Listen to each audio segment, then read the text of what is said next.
नमस्कार साथियों, स्वागत है आपका हमारे YouTube चैनल में। आप छत्तीसगढ़ की किस जगह से हमारे समाचार सुन रहे हैं, कृपया कमेंट बॉक्स में लिखकर हमें ज़रूर बताएं। साथ ही हमारे चैनल को सब्सक्राइब करना ना भूलें। रायपुर से प्रस्तुत हैं छत्तीसगढ़ के प्रादेशिक समाचारों के साथ मैं रजनी शुक्ला। पहले मुख्य समाचार। एक निजी विश्वविद्यालय के दीक्षांत समारोह में शामिल हुए राज्यपाल रमेंडी का कहा, सीखने के लिए सदैव सतत इच्छा होनी चाहिए। बस्तर जिले में कल एक मिनी ट्रक के पलट जाने से 3 महिला सहित 4 लोगों की मौत, 3 से ज्यादा घायल। दंतेवाड़ा जिले में एक इनामी सहित 3 माओवादी गिरफ्तार। और नारायणपुर में आयोजित राष्ट्रीय महिला फुटबॉल चैंपियनशिप का फाइनल मुकाबला कल 23 दिसंबर को मणिपुर और हरियाणा के बीच खेला जाएगा। अब समाचार विस्तार से। राज्यपाल रमेंडेका ने कहा है कि विद्यार्थियों में सीखने के लिए सदैव सतत इच्छा होनी चाहिए। यह बात राज्यपाल ने कल रायपुर स्थित एक निजी विश्वविद्यालय के दीक्षांत समारोह में कही। समारोह में उन्होंने 21 मेधावी विद्यार्थियों को स्वर्ण पदक और 18 विद्यार्थियों को रजत पदक सहित कुल 362 विद्यार्थियों को उपाधियां प्रदान की। समारोह को संबोधित करते हुए राज्यपाल ने कहा कि जीवन में आगे बढ़ने के लिए सीखना जरूरी है। उन्होंने कहा कि अच्छे इंसान बने, क्योंकि अच्छे व्यक्ति ही बेहतर समाज का निर्माण करते हैं। उन्होंने विद्यार्थियों से कहा कि अपने लक्ष्य को प्राप्त करने के लिए कड़ी मेहनत और लगन से काम करें। उप मुख्यमंत्री अरुण साव कल रायपुर में होम्योपैथी रिसर्च और डेवलपमेंट एसोसिएशन द्वारा आयोजित नेशनल होम्योपैथी सेमिनार में शामिल हुए। इस अवसर पर उन्होंने कहा कि होम्योपैथी प्रतिरोधक क्षमता बढ़ाकर रोगों को ठीक करने में सक्षम है।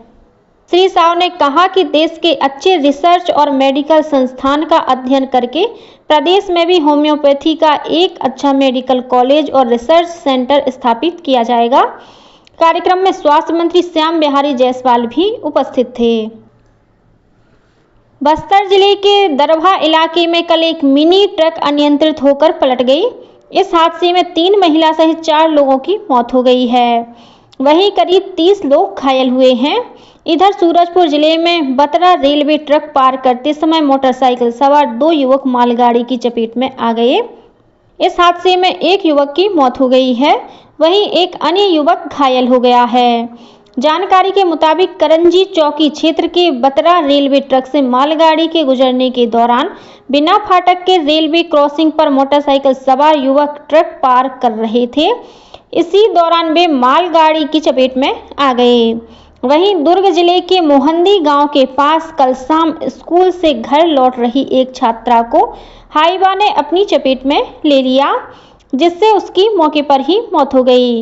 इधर रायगढ़ में जिंदल रोड पर वृंदावन चौक के पास बीती रात एक ट्रेलर से मोटरसाइकिल टकरा गई, जिससे मोटरसाइकिल सवार की मौके पर ही मौत हो गई। जांजगीर चांपा जिले में राछा मोड़ के पास बीती रात यात्री बस और कैप्सूल वाहन में हुई टक्कर में 13 लोगों को चोटें आई हैं।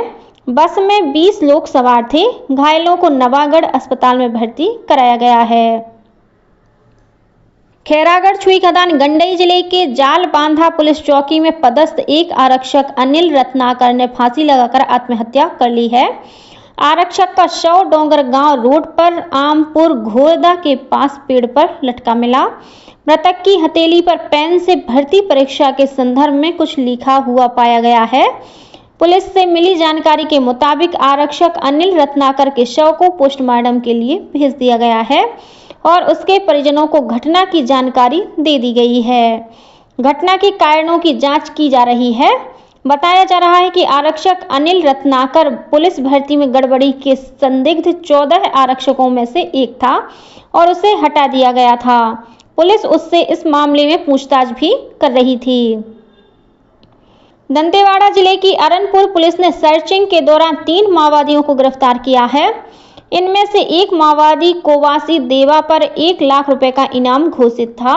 इन तीनों माओवादियों पर मुलेर मार्ग के पास आईईडी विस्फोट की घटना में शामिल रहने का आरोप है। गिरफ्तार माओवादियों के पास से इलेक्ट्रॉनिक डेटोनेटर और पावर बैटरी बरामद की गई है। सुकमा और बीजापुर जिले में सुरक्षा बलों के 2 नए कैंप स्थापित किए गए हैं। एक कैंप सुकमा के गढ़ गोमगुड़ा और दूसरा कैंप बीजापुर के कोंडापल्ली स्थित वाटे बागू में शुरू किया गया है। इस मौके पर दोनों जिलों के पुलिस अधीक्षक, सीआरपीएफ के डीआईजी और कोबरा बटालियन के कमांडेंट मौजूद थे। इन कैंपों के खुल जाने से सुरक्षा बलों की पहुंच अब सुकमा में रायगुड़म से आगे और बीजापुर में कोंडापल्ली से आगे तक बन गई है। दक्षिण पूर्व रेलवे के चक्रधरपुर मंडल के चक्रधरपुर लोटा पहाड़ रेलवे स्टेशनों के बीच मरम्मत कार्य किया जाएगा। इस वजह से 23 और 24 दिसंबर को कुछ गाड़ियों का परिचालन प्रभावित रहेगा। इनमें 24 दिसंबर को बिलासपुर टाटानगर एक्सप्रेस रद्द रहेगी। वहीं 23 दिसंबर को पुणे संतरागाछी एक्सप्रेस और हजूर साहिब नांदेड़ संतरागाछी एक्सप्रेस 2.5 घंटे देरी से रवाना होगी। इसी तरह 24 दिसंबर को हावड़ा सीएसएमटी दुरंतो एक्सप्रेस अपने निर्धारित समय से 6 घंटे देरी से चलेगी। रायपुर के इंदिरा गांधी कृषि विश्वविद्यालय में 19 दिसंबर से जारी अंतर महाविद्यालयी युवा महोत्सव मणि में विद्यार्थियों ने अपने अपने जिलों की लोक संस्कृति, लोक पर्व, रीति रिवाज और पर्यटन स्थल की मनमोहक झांकी प्रस्तुत की। इनमें पर्यावरण और जल संरक्षण, नारी सशक्तिकरण, सुपोषण जैसे विषयों पर संदेश भी दिया। इस दौरान विद्यार्थियों ने पारंपरिक परिधानों में कर्मा, पंथी, राउत नाचा, सरगुजिहा, मुड़िया और जवारा नृत्य के साथ गौरी गौरा जैसी प्रस्तुतियां दी।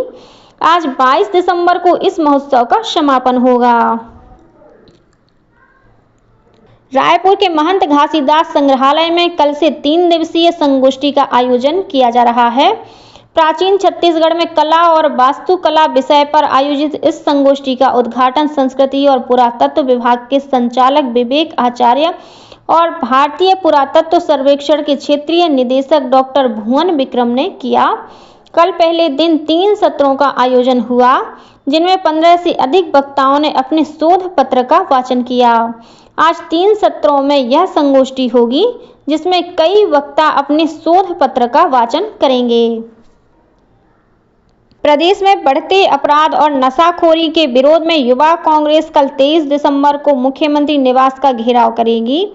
कल राजीव भवन में पत्रकार वार्ता को संबोधित करते हुए युवा कांग्रेस के प्रदेश प्रभारी शेष नारायण ओझा ने कहा कि प्रदेश में अपराध और नशाखोरी लगातार बढ़ रही है।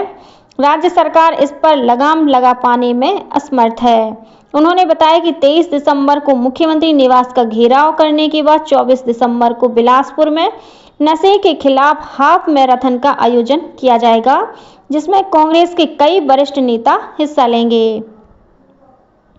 नारायणपुर के रामकृष्ण मिशन आश्रम में आयोजित राष्ट्रीय महिला फुटबॉल चैंपियनशिप के तहत कल पहला सेमीफाइनल मैच मणिपुर और रेलवे की टीम के बीच खेला गया, जिसमें मणिपुर ने रेलवे को हराकर फाइनल में प्रवेश किया।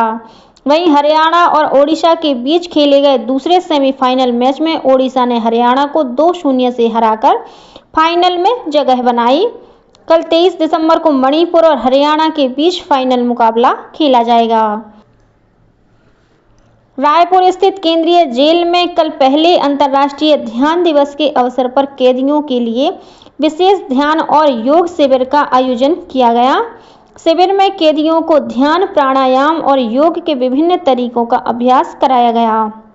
इस ध्यान और योग शिविर का संचालन पूर्व सदस्य और आर्ट ऑफ लिविंग के वरिष्ठ प्रशिक्षक अजय सिंह ने किया। उन्होंने बताया कि संयुक्त राष्ट्र के 21 दिसंबर को अंतर्राष्ट्रीय ध्यान दिवस घोषित किया है। उन्होंने ध्यान को मन की शांति और भावनात्मक स्थिरता का एक प्रभावी माध्यम बताया। इस योग और ध्यान शिविर में 200 से अधिक कैदियों और जेल के अधिकारियों ने भाग लिया। कोरबा जिले के प्रवास पर आए बिलासपुर संभागायुक्त महादेव कामरे ने कल अजगर बहार में आंगनबाड़ी, आश्रम और स्कूल का निरीक्षण किया। इस दौरान उन्होंने प्राथमिक शाला से लेकर हायर सेकेंडरी कक्षाओं में जाकर विद्यार्थियों से सामान्य ज्ञान, अंग्रेजी और गणित विषय से संबंधित सवाल पूछे। विद्यार्थियों द्वारा सवालों का सही उत्तर दिए जाने से खुश संभागायुक्त श्री कांवरे ने विद्यार्थियों को आगे बढ़ने और अच्छे से पढ़ाई कर अपने माता पिता तथा स्कूल का नाम रोशन करने की प्रेरणा दी। साथ ही खुशी खुशी बच्चों को प्रोत्साहित करने हेतु सही जवाब देने वाले विद्यार्थियों को 100 रुपए इनाम के रूप में दिए। राजनांदगांव की मुख्य कार्यपालन अधिकारी जिला पंचायत सुरुचि सिंह ने कल डोंगर गांव विकासखंड के ग्राम पंचायत कोपेडीह, मचान पार एवं तुमड़ी बोर्ड आकस्मिक निरीक्षण किया। सीईओ जिला पंचायत सुरुचि सिंह ने ग्राम पंचायत तुमड़ी बोर्ड एवं कोपेडीह का कार्यालय बंद पाए जाने और ग्राम पंचायत मचान पार के कार्यालय में सचिव द्वारा अभिलेखों का संधारण नियमित नहीं पाए जाने पर नाराजगी व्यक्त की। उन्होंने रिकॉर्ड संधारण नियमित रूप से करने के निर्देश दिए। उन्होंने ग्राम में साफ सफाई एवं स्वच्छता के प्रति ग्रामीणों को जागरूक रहने के लिए कहा। सीईओ जिला पंचायत ने अनुपस्थित रहने एवं रिकॉर्ड संधारण नियमित नहीं पाए जाने पर ग्राम पंचायत कोपेडीह, तुमड़ी बोर्ड एवं मचान पार के सचिवों को कारण बताओ नोटिस भी जारी किया। विश्व के महान गणितज्ञ श्रीनिवास रामानुजन की आज जयंती है। रामानुजन श्री आधुनिक काल में न केवल भारत बल्कि विश्व के महानतम गणितज्ञों में से एक थे। उन्होंने गणित के विभिन्न क्षेत्रों में अपना योगदान दिया। उनके जन्मदिन को राष्ट्रीय गणित दिवस के रूप में मनाया जाता है। गणित के महान जादूगर श्रीनिवास रामानुजन को गणित के क्षेत्र में अतुलनीय योगदान के लिए हमेशा याद किया जाएगा। और अब कुछ अन्य समाचार संक्षेप में।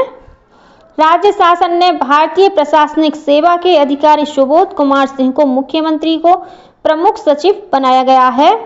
श्री सिंह को केंद्रीय प्रतिनियुक्त से वापस लौटने के बाद इस पद पर पदस्थ किया गया है।